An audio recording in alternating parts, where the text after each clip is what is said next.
Membahas lebih jauh terkait dengan perkembangan kasus penipuan biaya terapis di Pejaten, kita sudah terhubung bersama dengan Kepala Unit Perlindungan Perempuan dan Anak Polres Jakarta Selatan.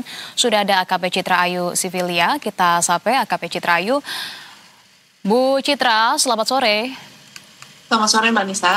Baik Bu Citra, terima kasih sebelumnya sudah meluangkan waktu untuk kami di Berita Satu Sore. Bu Citra, ini pada tayangan sebelumnya kita sudah mendengarkan KPI menyebut ada dugaan eksploitasi anak dalam kasus ini.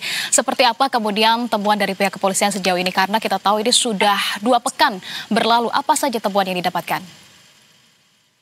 Terkait update penyelidikan yang telah kita lakukan hingga saat ini ya, yang pertama kita juga sudah menggeser sampel organ ke puslap 4, di mana hasil dari autopsi ini sendiri memang satu kesatuan, nanti kesimpulannya menunggu hasil dari pemeriksaan dari puslap 4 terkait cek sampel organnya.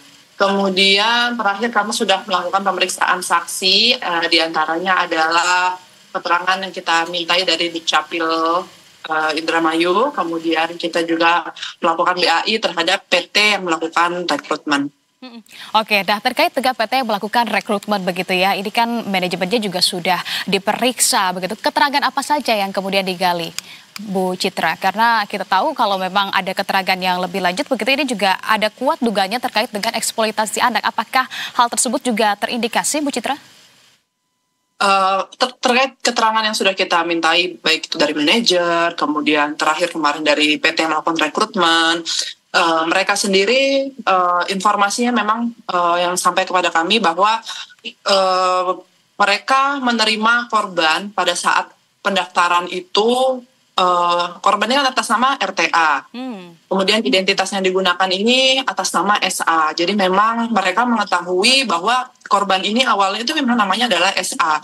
Dan mengetahui bahwa korban ini adalah RTA setelah kejadian.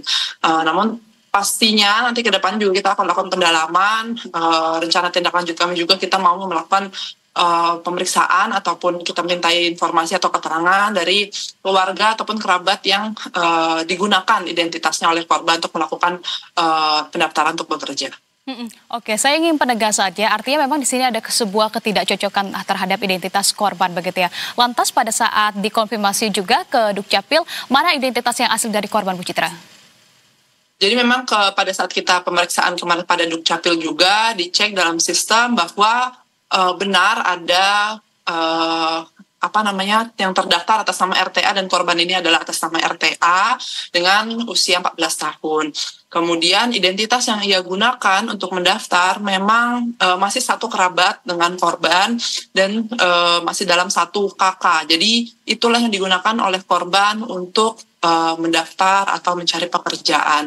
Jadi dia menggunakan identitas tersebut yaitu adalah SA untuk mendaftar pekerjaan tersebut.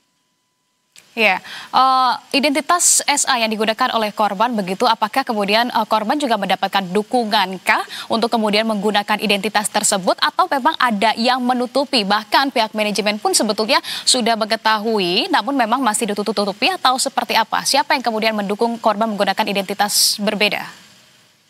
Nah, terkait untuk pendalaman terkait korban, siapa yang memberikan dukungan atau memberikan izin terkait penggunaan identitas tersebut ini, kita masih melakukan pendalaman karena kami juga masih reach out terhadap kerabat korban ini karena belum kita minta keterangan karena terkait masih kemarin kedukaan juga, kemudian masalah kesehatan juga, rencana dalam waktu dekat ataupun minggu depan kita akan mintai keterangannya. Ya, ada hal-hal yang kemudian diserahkan juga ke puslapor begitu ya. Apakah kemudian hasil otopsi dari korban ini juga sudah keluar sehingga juga bisa mengetahui penyebab pasti dari kematian korban? Sebetulnya ini apa, Bu Citra? Terkait hasilnya seperti apa, kami juga sudah berkoordinasi dengan Rumah Sakit Polri. Intinya kesimpulannya nanti masih menunggu hasil dari cek dari puslap 4. Jadi nanti apabila cek sampel organ sudah selesai, kemudian dijadikan satu dengan hasil otopsi luar dan dalam dilakukan oleh RS Polri, itulah yang nanti akan kami rilis terkait penyebab kematian dari korban. Ya, tentu itu yang kemudian menjadi tanda tanya dan juga dinanti-nanti oleh publik begitu. Dah korban karena kita tahu masih berusia 14 tahun, Bu Citra, apa sebetulnya keterangan atau izinnya kepada pihak keluarga sebelum akhirnya korban bekerja di Pejaten ini, Bu Citra? Kalau terkait apa izin korban kepada keluarga, untuk terkait keluarga sendiri kan yang sudah kita lakukan pemeriksaan adalah kakak korban, ya, yaitu sebagai pelapor. Izinnya memang adalah mencari pekerjaan. Kemudian kakak dan keluarganya juga mengetahui bahwa korban ini bekerja sebagai terapis. Oke, artinya memang ada izin dan juga ada yang diperbolehkan begitu ya ketika seorang anak kecil berusia 14 tahun ini juga ikut bekerja. Nah, kalau demikian juga ini kita ketahui bahwa polisi mendalami dugaan adanya racun di tubuh korban. Apa latar belakangnya, Bu Citra? Apakah memang ada laporan bahwa korban meminum racun atau seperti apa? Terkait ada dugaan minum racun atau tidak, itu sebenarnya hanya SOP saja ya. Kita harapannya nanti apabila kita sudah merilis suatu kesimpulan, semua SOP sudah dilaksanakan. Jadi memang bukan berangkat dari ada kecurigaan meminum racun atau apa, tapi lebih ke menjalankan SOP dari rumah sakit. Oke, baik, itu merupakan SOP sehingga memang ketika diketahui indikasi tersebut tidak benar-benar terjadi begitu ya, sehingga memang motif ataupun penyebab kematian korban masih ada indikasi lainnya yang kemudian harus didalami lagi. Bu Citra, polisi juga menemukan ada pekerjaan lain di sana yang masih di bawah umur seperti korban. Benarkah demikian, Bu Citra?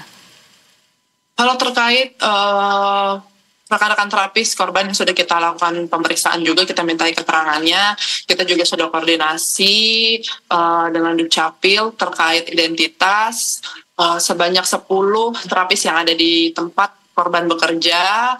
Alhamdulillahnya dari 10 rekan kerja ini sudah di atas sudah memiliki KTP semua, alias semuanya sesuai dengan umurnya. Oke, baik Bu Citra, kalau gitu kami akan menantikan update selanjutnya dari Anda. Terima kasih atas informasi saat ini. Kadif PPA Polres Jakarta Selatan AKP Citra Ayu sudah bersedia berbincang bersama kami di Berita Satu Sore. Selamat beraktivitas kembali.